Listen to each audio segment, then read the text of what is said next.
Boss, ikaw ba naggupit sa pamangking ko? Opo, boss. Boss, tinan mo naman yung ginawang gupit sa pamangking ko. Nagbabayad kami ng tama, tapos ganting gupit yung pangit. Boss, okay na. Nagupit na.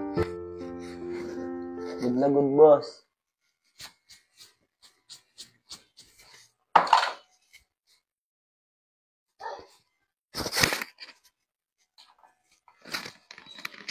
Okay, boss. Magkano yung gupit, boss? 150, boss.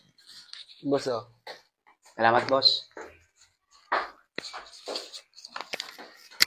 Kapagupit ka, boy. Opo, kuya. Halika. Puka muna dyan, ha. Kuha ko ng upuan mo para tumaas ka. Oh, puka rito.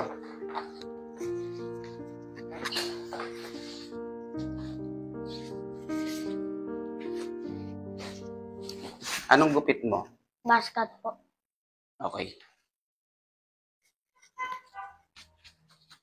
Okay na ba gupit mo?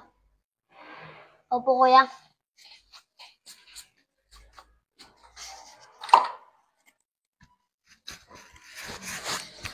Ito po. Salamat, ha.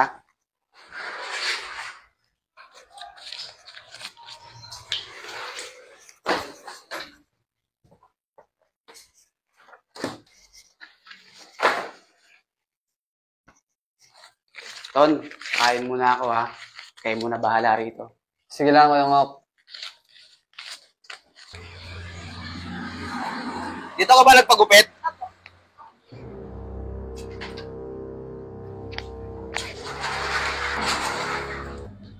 Boss, dito pa nagpagupit yung pamangkin ko? Sino pa nagupit dito? Tinan niyo yung buhok ko, tinarantado. Ay, boss, hindi ko alam eh. Bes, sino ba nagupit sa'yo?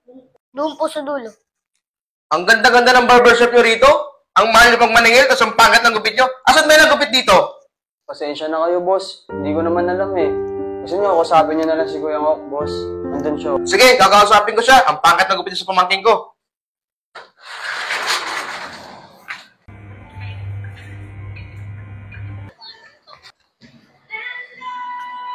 Ay, ma'am. Yes, sir. Magandang tanghali. Ma'am, meron po kayong kanin? Meron po.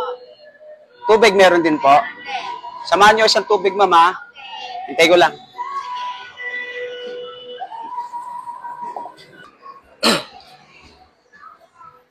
Boss, ikaw ba naggupit sa pamangkin ko? Opo, boss. Boss, tinan mo naman yung ginawang gupit sa pamangkin ko. Nagbabayad kami ng tama, tapos ganting gupit yung pangit. Ay, boss, pasensya na, boss. Pwede naman natin pag-usapan yan, boss, eh. Yan, ganyan kayo mga barbero, ganyan dahilan nyo. Pag di nyo inayos ang gupit, pag walang kasamang matanda, binamadali nyo yung gupit. Ina, sabi na lang papagupit, salamat na lang. Boss, sagit lang, boss.